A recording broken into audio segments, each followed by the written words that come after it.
This is Local 4 News This Morning.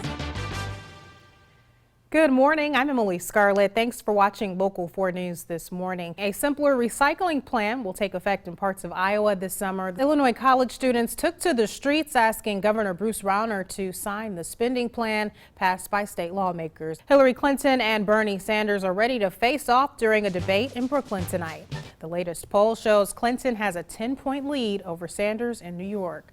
Small fantasy sports businesses say big licensing fees could mean game over for them. They plan to work with legislators to ensure the playing field stays leveled. And in national sports news, it may be the most expensive set of hats ever made in honor of Laker Kobe Bryant's retirement. I'm not so sure about taking out a loan to get the Kobe Bryant hats. Probably not the best idea. The largest sale of its kind in the Quad Cities area is about to bloom. The Big Brothers Big Sisters plant sale kicks off today. And what are plants without dirt? The iWireless Center is full of it this morning. It's all for this weekend's Monster Jam. Anthony, I'm ready for the weekend. In fact, I'll be at that Monster Truck Jam as a judge, but I say that lightly. I doubt my opinion will mean that much on the event. You know, Emily, I've referred to you publicly many times as my work wife, but I'd never had you pegged as a Monster Jam person. Well, I'm looking forward to it. It sounds like a lot of fun. So I'm getting ready to judge some monster trucks. You sort of brought a challenge for me this morning to feed the hedgehog. Yes, I'm going to try this out. I will give you a small mealworm here. All right. This is a challenge for me. Yes.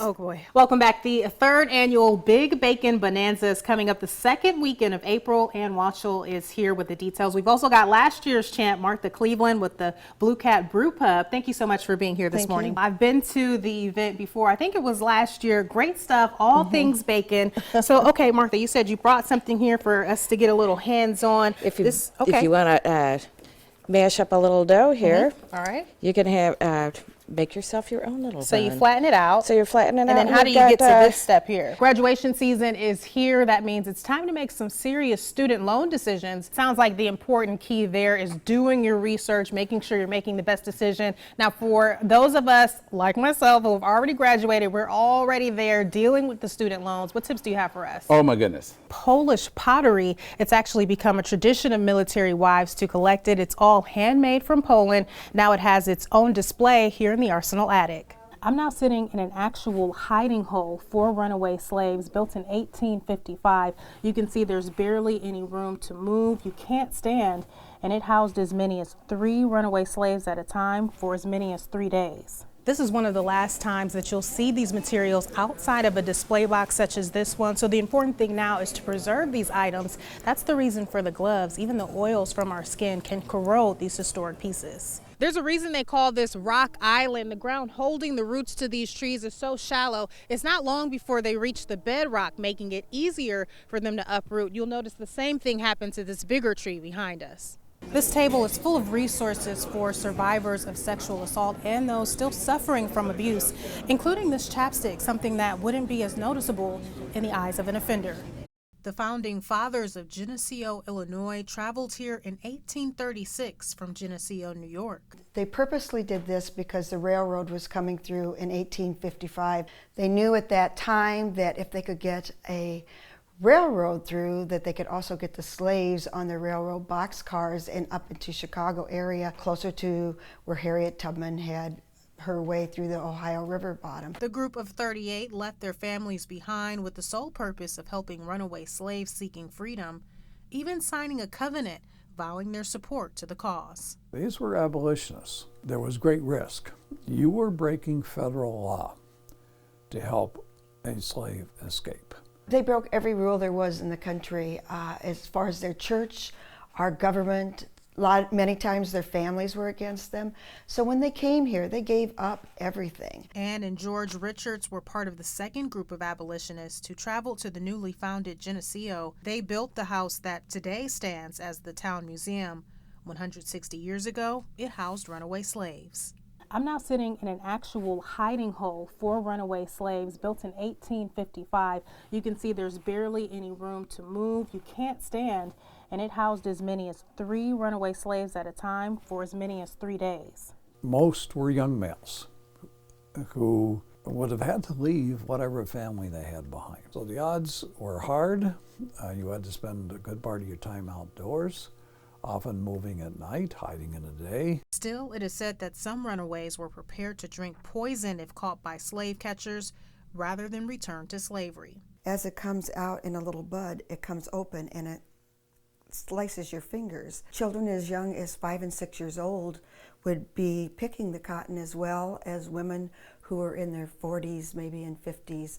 And this was part of their job, and their hands would be torn and bleeding, but they had to keep going. The consequences would be whippings and torture. We need to remember that history. We're still living with the consequences of that history. I've taught in a prison. I've seen how our criminal injustice system works. It's a new form of Jim Crow. Reporting in Geneseo, Illinois for Local 4 News, I'm Emily Scarlett. It was the mid-1950s when now retired Captain Pete Toms decided to pursue the Navy. But a junior high school counselor questioned his goals. Just very pointedly said to me, Pete, he says, don't you understand Negroes can't go to the Naval Academy? You need to think about doing something more reasonable. Still, Pete pushed forward, and not only did he join the U.S. Navy, but became the first African-American to command a U.S. submarine. I tell Captain Toms a lot. I said, you are living history. But being black in the Navy 50 years ago, Tom says not everyone was always so eager to have him around, recalling an experience with a former superior. He just told me, he says, engineer, I can't work with you. I don't want you in my submarine. Toms was able to change his mind. I worked my behind off, and that bigot came around to recognize that I was the best officer that worked for him on that submarine. It's a story seen as a core lesson today on the Rock Island Arsenal. We can talk about the challenges that we had in the past with bringing minorities through leadership positions in any of the services, and we can apply it to where we are now.